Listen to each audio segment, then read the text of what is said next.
Hello friends, आज के इस वीडियो में BPCG 172 की बहुत ही मोस्ट इम्पॉर्टेंट क्वेश्चन के बारे में डिस्कस करूंगी। इस बार 2025 में ये क्वेश्चंस आने की बहुत ही ज़्यादा चांसेस है। ये इम्पॉर्टेंट क्वेश्चन है।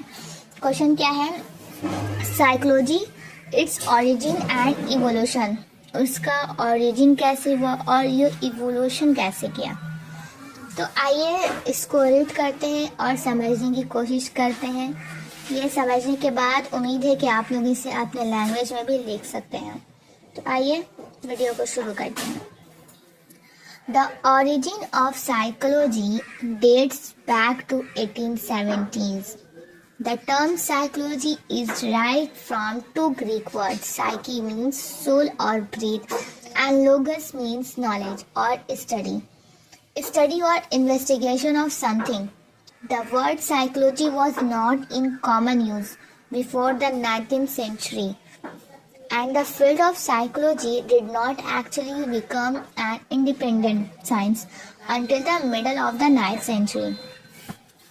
तो जो बोल रहे हैं, तो साइकोलॉजी जो है कहाँ ड्राइव, ग्रीक वर्ड से ड्राइव किया गया है।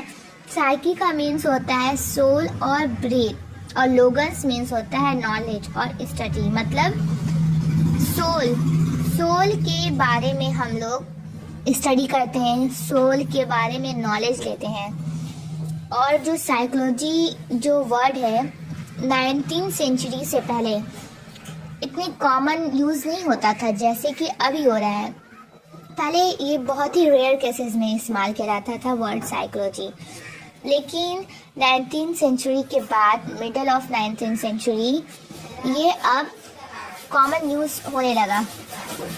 एंड नेक्स्ट पैराग्राफ में क्या बोल रहा है?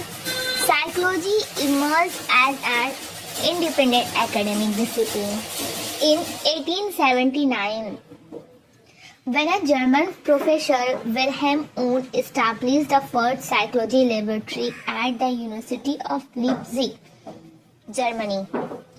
तो जो साइकोलॉजी जो है एक इंडिपेंडेंट एकेडमिक डिसिप्लिन 1879 में इमर्ज हुआ, जब जर्मन प्रोफेसर ऊंट जो थे उन्होंने सबसे पहले साइकोलॉजी का लेबोरेटरी इस्टेब्लिश किया लिप्जिग यूनिवर्सिटी जो जर्मनी में है। According to Boles, Wundt was a medical doctor by training and early in his career. तो ऊन के बोलेस के मुताबिक जो ऊन थे वो एक मेडिकल डॉक्टर थे। वो ट्रेन किए गए थे बहुत अपने करियर के मुताबिक, बचपन से अर्ली स्टेज से ही उनको ट्रेनिंग दी गई थी। He was fortunate to work with some of the great psychologists of the 19th century. और ये बहुत ही खुशनसीब थे कि इनको काम करने का मौका बड़े बड़े ग्रेट प्रोफेसर साइकोलॉजिस्ट के साथ 19th सेंचुरी में मिला, जिनका इनका और सलाहियत अच्छा हो गया। फिर जब किसी को बड़े बड़े लोगों के साथ काम करने का मौका मिलता है तो उस वक्त लोगों में सोचने की, समझने की सलाहियत बहुत ही अलग होती है, इवोल्यूशन आता है। तो इसी तरह से उनके साथ भी हुआ। Fittingly his laboratory was established during the time he spent as a professor of philosophy. तो मुनासिब तरीके से जो उनका जो लेबोरेटरी था तब इस्टेब्लिश हुआ था, कायम किया गया, इस्टेब्लिश किया गया जब वो फिलॉसफी के प्रोफेसर थे। तो उस दौरान उन्होंने लेबोरेटरी को इस्टेब्लिश किया। It is important to know that the intellectual roots of psychology lie at the union of philosophy and sociology, physiology. तो ये जानना बहुत ही ज़रूरी है, ये साइकोलॉजी का रूट्स क्या है, ये किस पर लाई करता है। Wundt is traditionally recognized as the founder or father of the modern psychology, and 1879 is seen as the year in which the psychology finally emerge as a unique field. तो जो ऊन थे ट्रेडिशनली वो पहचाने जाते हैं एक फाउंडर के तौर पर, और वो modern father of modern psychology के कहे जाते हैं। और 1879 में उनको, इस ईयर में उनको एक यूनिक फील्ड मिला कि इन्होंने साइकोलॉजी को फाइनली इमर्ज किया है। इसी तरह से उनको एक यूनिक फील्ड दिया गया इसमें, prayer to own. It was not possible to major in psychology because there were no official psychologist और साइकोलॉजी डिपार्टमेंट्स। प्रेयर्स और उनके वक्त में कोई पॉसिबल नहीं था साइकोलॉजी को बहुत बड़ा मेजर वास्ट एरिया तक ले जाना, बिकॉज कोई ऑफिशियली साइकोलॉजिस्ट के लिए कोई साइकोलॉजी के लिए कोई ऑफिशियल डिपार्टमेंट्स नहीं था जहाँ पर वो लोग कुछ कर सकें। उन्होंने started studying the structure of mind. उनने क्या स्टार्ट किया, माइंड के बारे में, माइंड के स्ट्रक्चर के बारे में पढ़ना शुरू किया, which mean the immediate conscious experience the contents and processes of subjective experience. मतलब उन्होंने पढ़ना ये शुरू किया कि माइंड के स्ट्रक्चर के बारे में, कि कॉन्शियस कब होता है, कैसे लोगों में एक्सपीरियंस आती है करने की, और कंटेंट्स और प्रोसेस क्या है, हर एक सब्जेक्टिव एक्सपीरियंस का उसका सब्जेक्टिव क्या है, प्रोसेस क्या है, किस तरह से कौन से प्रोसेस से होकर जब लोग गुजरेंगे तो उनमें कौन सी इवोल्यूशन आएगी, और such as sensation, thoughts, feeling and emotion.